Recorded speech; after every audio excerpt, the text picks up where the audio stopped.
इन बच्चों के अंदर में इतनी मासूमियत है, इनको नहीं पता कि आखिर में इनके साथ में क्या हो रहा है। क्या नाम है बेटा आपका? नैन्सी। कौन सी क्लास में पढ़ती हो? 5th क्लास में पढ़ती हो। आपके साथ में आज जो आपके पेरेंट्स के साथ में, आपके घर वालों के साथ में आपकी जो झुग्गियां तोड़ी जा रही है, क्या कहोगे आप सरकार को? गलत है। बढ़ाइए, थाम लीजिए उन बच्चों का हाथ, आज जो झुग्गियों से निकल करके आज जो बेघर होने के कगार पर है। चुनाव आया तो प्रचार यही हुआ, जो है झुग्गी वो है मकान। हम लोग हौसला बुलंद किए कि आज नहीं कल हमें मकान हो जाएगा, क्योंकि मैं गर्व से कहता हूं कि मेरे को 50 साल हो गया यहाँ रहते हुए, मेरा बाप अब दादा सब रहा, लेकिन आज तक केंद्र सरकार ने हमें मकान नहीं दिया। और लोग मीडिया वाले पाकिस्तान को दिखाते हैं कि पाकिस्तान में बुरा हाल है। पाकिस्तान से ज्यादा तो हमारे हिंदुस्तान में तुमने कर दिया है। मैं 8,500 की नौकरी करता हूँ, मैं बच्चों के पेट पालूं, पढ़ाऊं, कि हम रूम के किराया दूंगा आज, कि पाकिस्तान, बांग्लादेश, अफगानिस्तान कहूं से भी आएगा तो हम उसको मकान देंगे, रहने के लिए घर देंगे। तो हमें हिंदुस्तानियों के लिए क्या आपके घर नहीं है? आज शिक्षा, स्वास्थ्य और रोजगार पर बात होनी चाहिए, तो कहीं ना कहीं कभी अडानी की बात करते हैं, कभी अदानी की बात करते हैं। अगर बात करनी है तो शिक्षा पे कीजिए, स्वास्थ्य पे कीजिए, और कहीं ना कहीं आज नवयुवकों के लिए रोजगार की बात कीजिए। आज रोजगार की बात करने वाला कोई नहीं, शिक्षा की बात करने वाला कोई नहीं, स्वास्थ्य की बात करने वाला कोई नहीं, इनके मकानों के बारे में, इनके आसियाने की बात करने वाला कोई नहीं। हिंदुस्तान के जो रहनुमा लोग हैं उन लोगों को यह सोचने की जरूरत है कि आखिर में हिंदुस्तान की स्थिति कहां पर है और हम इस हिंदुस्तान के लोगों को किस तरीके से आगे बढ़ा सकते हैं, बन सकता है। अंधकार में जाते हुए भारत को बचा लीजिए। जो रहनुमा है भारत के, शकुंतला देवी। शकुंतला जी, कब से आप यहाँ पर रह रही हैं? 50 साल से। 50 साल हो गया। आपके कितनी पीढ़ी हो चुकी है यहाँ पर? पीढ़ी चुकी, 2 पीढ़ी हो चुकी है। नाती पोते हैं ना आपके? आप ये देख सकते हैं इन माता जी को, इनकी आंखें जो हैं वो नहीं है।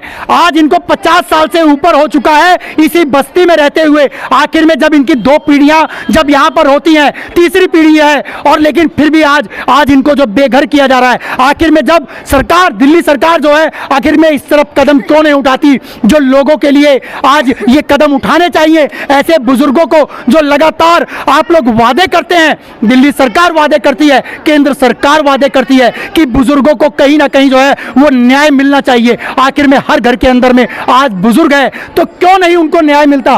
क्यों वो दर भटकने के लिए आज अपने सर से जो इनकी छत जो उजाड़ी जा रही है, क्यों नहीं उसको रोका जाता? क्यों नहीं उनको मकान मुहैया कराया जाता? आप कौन है दादाजी?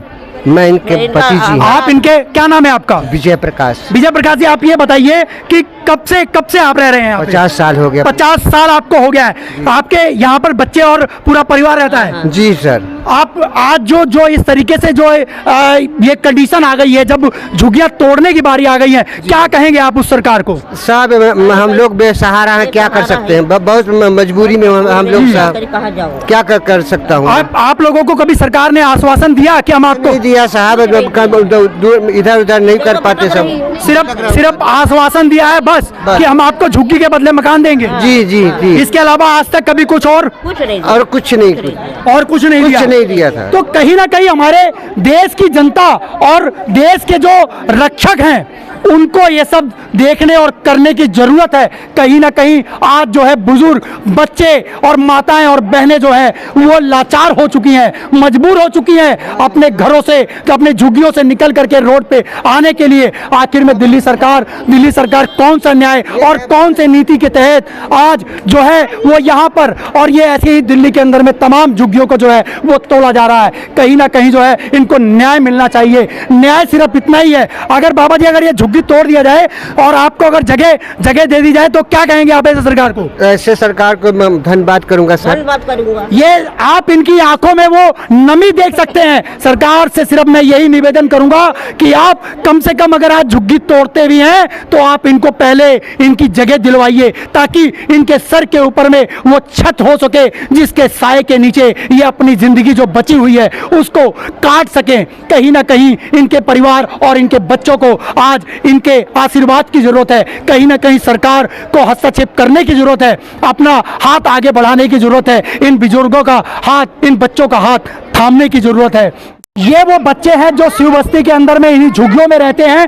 आप इन नन्हे मुन्ने के चेहरों को आप देख सकते हैं। अगर सरकार को हमारी वीडियो के माध्यम से इनके चेहरे की मासूमियत और भारत का भविष्य अगर दिख रहा है तो आज इन बच्चों के अंदर में दिख रहा होगा। अगर आपको दिख रहा है तो इन बच्चों के बारे में, इनके भविष्य के बारे में सोचने की जरूरत है। आज ये बच्चे जो स्कूलों में पढ़ करके कहीं ना कहीं भारत का भविष्य है और आज इनकी स्थिति ऐसी हो चुकी है तो अपने माँ बाप के साथ, साथ अपने परिवार वालों से हट करके आज वो रोड के ऊपर में आ चुके हैं। इतने छोटे छोटे बच्चे जो हैं आज ये कहीं ना कहीं अगर ये रोड पर हैं तो कहीं ना कहीं ये हमारे हिंदुस्तान का, हमारे भारत की राजनीति के ऊपर में कहीं ना कहीं जो है वो दाग और सवालिया निशान पैदा करता है।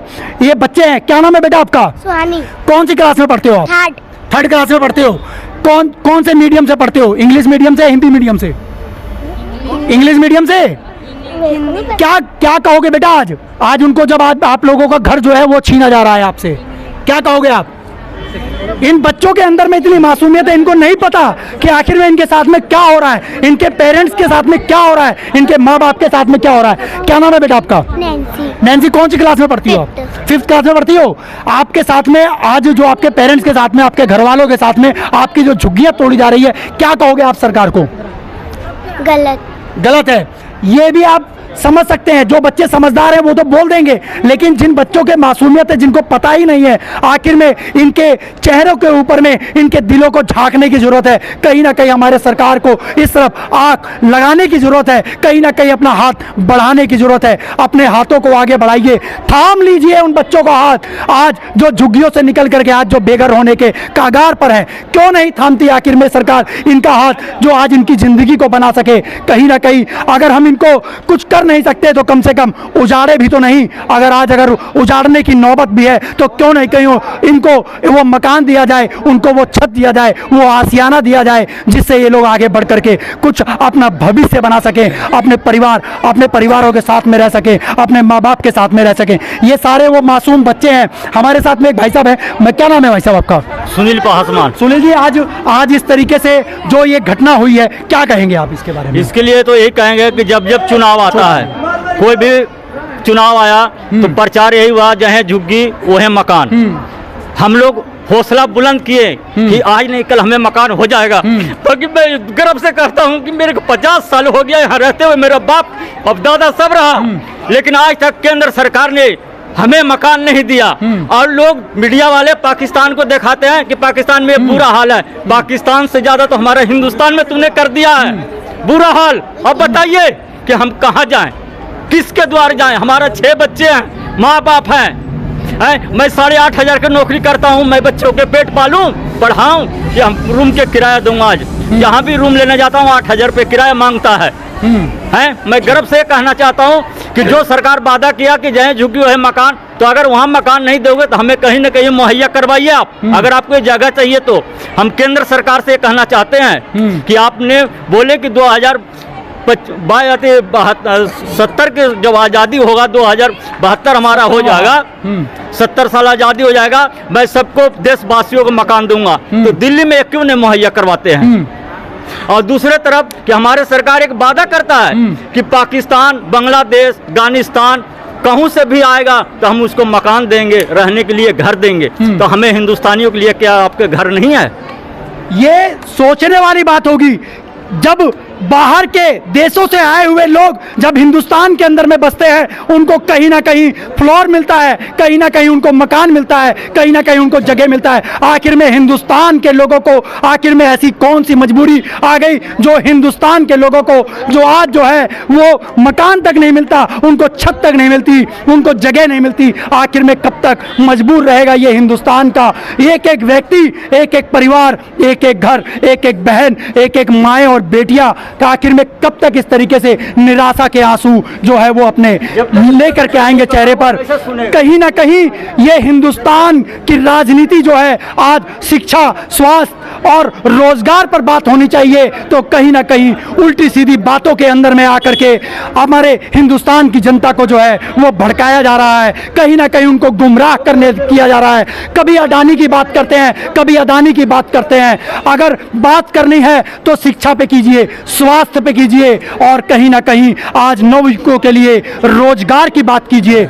आज रोजगार की बात करने वाला कोई नहीं, शिक्षा की बात करने वाला कोई नहीं, स्वास्थ्य की बात करने वाला कोई नहीं, इनके मकानों के बारे में, इनके आसियाने की बात करने वाला कोई नहीं। आखिर में कौन आएगा? क्या पाकिस्तान से आएगा क्या इनके बारे में कोई सोचने के लिए? हमारे हिंदुस्तान के लोगों को ही सोचने की जरूरत है, हिंदुस्तान की राजनीति को सोचने की जरूरत है, हिंदुस्तान के जो रहनुमा लोग हैं उन लोगों को यह सोचने की जरूरत है कि आखिर में हिंदुस्तान की स्थिति कहां पर है और हम इस हिंदुस्तान के लोगों को किस तरीके से आगे बढ़ा सकते हैं। कल का हमारा जो भविष्य है वो कैसे बन सकता है। अंधकार में जाते हुए भारत को बचा लीजिए। जो रहनुमा है भारत के, मैं उनसे अपनी वीडियो के द्वारा अपील करता हूं कि आखिर में इन बच्चों को, इन लोगों को, इनकी जिंदगियों को और इनके आसियानों को बचाने की जरूरत है। कहीं ना कहीं आपको आगे आने की जरूरत है।